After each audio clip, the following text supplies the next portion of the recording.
Welcome to writingalong.com. Today's episode is about pretty much the only writing advice you really need, which is have a point. That's all people are looking for. That's all your audience is looking for. That's all your reader wants. What are you getting at?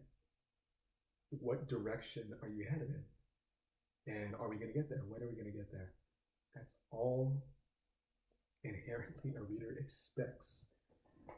Different kinds of readers will expect different things. Depending on where you're coming from, what the content of your actual writing is. There's going to be a huge variation there in terms of what they hope you're getting at is, and most likely they'll know. I mean, that's why they'll be reading, or they'll just choose to stop. No one will really read a book they don't like if they're not forced to. Otherwise, it's a conscious decision to read it, right? Or, TV show, generally, if it's just you and your own decision, you're not going to force yourself to watch something you hate. And if you think you're doing that, you may actually like it, right? Otherwise, what are you doing? Continuing to watch it. Same with books, same with your writing. It's just really appealing to know that something ends, that something is going in a purposeful place. It's headed towards there. It's mobile. It's moving. Much like a book, if you're curious about how to write a book in 30 days, check out this guide. I put it in the beginning of my videos, but I'll talk about it here. It's 24 pages, 10 parts, whatever. But that's not the point. The important thing is it's going to get you a book if you follow it, and not in a ridiculous amount of time, which is, furthering the point too. You don't need this long 800-page novel to make a point. You can be telling a story to someone in a conversation, and it doesn't have to span hours. It probably shouldn't, especially in the context of a conversation, because people want to talk too, or they want to put in their thoughts as well. Do you have any thoughts as well on what you think is let me know. List 3 key pieces of writing advice that have really shaped you as a writer up to this point right now. Just give me 3 pieces of writing advice that you yourself follow. I'm not going to shoot them down. I just love to hear them. And what I think is one of the most important pieces of writing advice is, again, just have a point. I'm talking to someone. Hey, this happened, blah, blah, blah. And what's your point? What's my point? Yeah, what are you talking about? Like, you're just listing things off and insert something after. Maybe they're listing things off for a reason, right? Maybe that conversation is literally, in a literal sense, just things to do, a task list. Or maybe I was supposed to be telling about some event, some experience, but it never ends.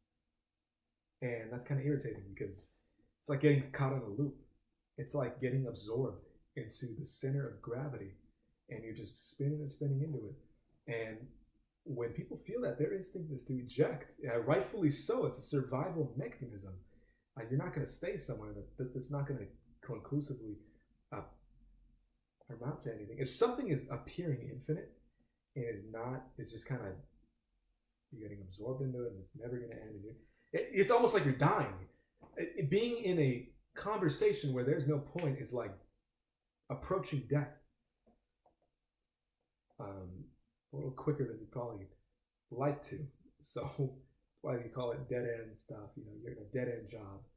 And it's not going anywhere. There's no point to it. Have you ever been in a position like that? There's a task that you're assigned. You find yourself in a place in your life where you're doing something that has no direction at all. It has no connection to who you are. And you can be doing a job that maybe just pays the bills and it doesn't define you. That's okay. But I mean, even then, it barely pays the bills. It doesn't really have what? Have a point. If anything, it's harmful because it's wasting your precious time. Your story shouldn't be wasting people's precious time. Different people value it in different ways, which is why there's, you can cater to different things in this world. It's not really catering to people that we want to be doing, because it's fabricating. That's not. It's sly. It's covert. It's not natural. And I think you'd want to appeal to an audience that is alive, right? Not an audience of just drones. I think you want to appeal to people who think a little bit on their own too. And you do that by speaking their language. And what's their language? The natural narrative, the natural way of speaking, the natural conversation where you're saying what comes to you naturally. I use that word a lot, right? I want to emphasize it. What is coming to your brain, the stuff you want to talk about, is the stuff you should be finding a way to talk about. Because you'll find others who want to hear about that, and you'll never get tired of it. I could talk about writing for the rest of my life. I might just do that, right? Because it's not a hell. I've trapped myself and I haven't encircled myself in something I don't like. I'm enjoying it. What do you find yourself talking about often that you can talk about forever? Or a long time, maybe a couple days. Just find something like that. There's probably a small list you can make. Make up a small list in your head then. You don't have to write it. You can write this in the comments as well. But you can keep it in your head as well. I would suggest just keep it in your head. This is specifically. What can you talk about forever? What will you never get bored of? Or at least it's hard to get bored of. I guarantee you there's a few things. And you want to hold on to that kind of stuff and realize that you can write about that stuff. You can include it directly or indirectly. It doesn't mean that it's just going to be the main topic, but you can include it. And you'll find that including something it's like, again, giving it life. You're giving it a place, you're giving it a context, and because of that, it fits in. It melds itself in it. It welds itself into your story. It's like you're weaving it in. And you'd be surprised how different elements can combine together when you do it authentically, because your mind, you're smart. You are really smart. I don't care what you've been told in your life or if you don't think you are. And you owe it to yourself to kind of remember that sometimes and realize that, hey, if I blend all these things together in a story, it's going to work.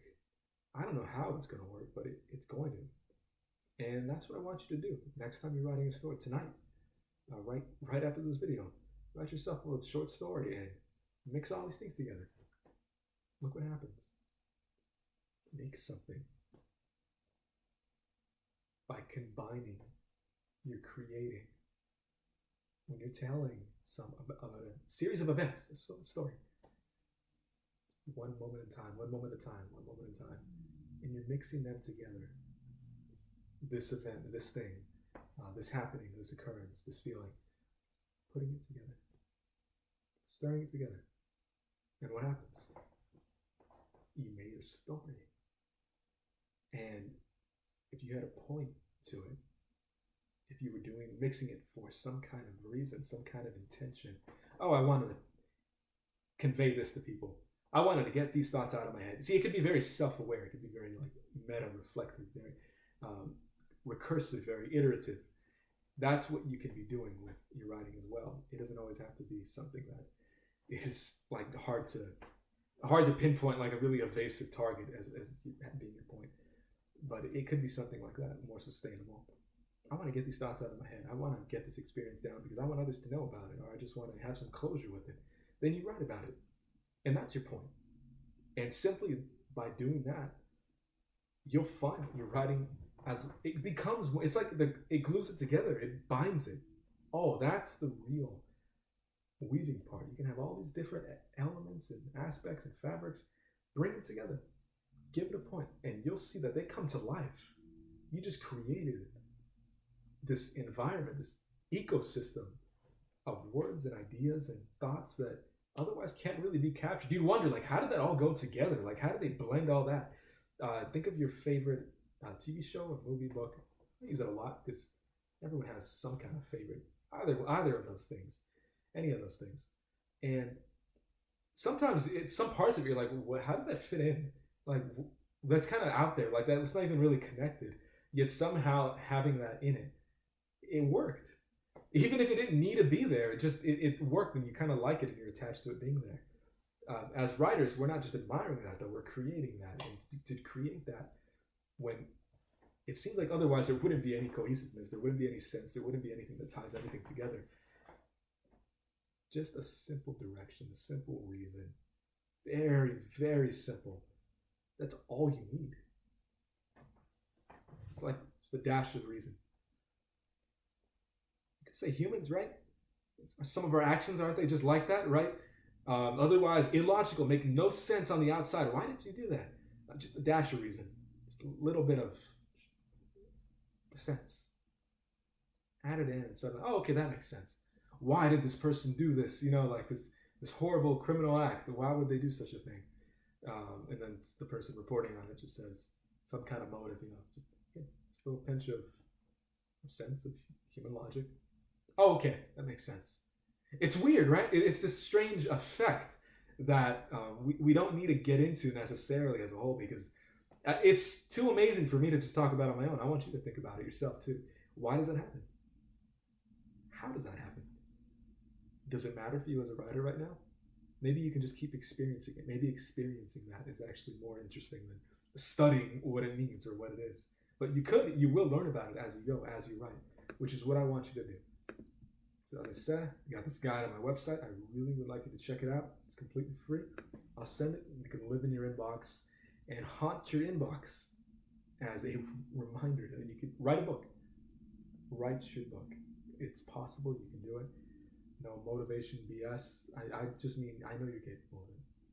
You can do this. And nothing's really standing in your way. And let go of all that mental barrier collection you have that you think is just holding you back. You don't have to wait 10 years from now. You can do it right now. You can do it today. And start today. All right, I'll see you. Again, thanks for tuning in. Really appreciate it. I'll see you on the next episode of this 100 Days of Writing Advice.